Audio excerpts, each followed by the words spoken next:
We are announcing today that New Mexico is the first in the nation, again, to announce universal access, free childcare for every New Mexico family in the state of New Mexico. That starts in New Mexico. This is really the culmination of truly more than 15 years of work, both on the C3 side as well as the C4 side.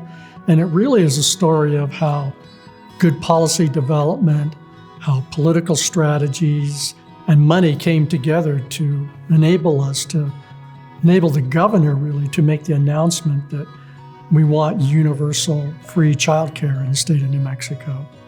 Even after we had the policy development, what we didn't have was the political leadership that we needed.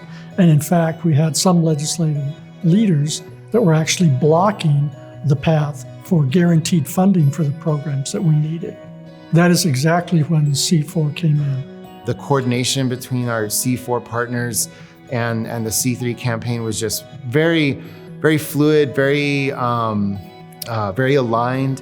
And so that C4 work succeeded in unseating a small handful of members who were in those positions. And then really the following year, the legislation passed, right? And so that allowed it to then go to the voters who, by a large margin approved this funding. And that's really the crux of how we got to this point. We believe that both C3 funding and C4 funding are vital. Why is that?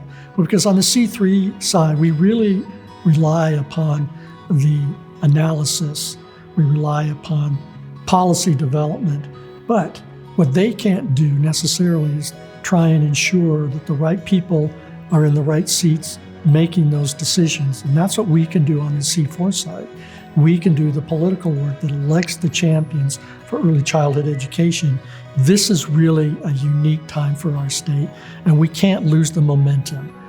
We really can't. We really need to continue building the political will. The reason why it's kind of not a done deal is because the legislature has the power of the purse. They're the ones that have to appropriate the funds for this initiative. We really are talking about transformational change in our state by allowing our youngest learners to be successful even before they get to kindergarten, but then through K-12 and into college and beyond.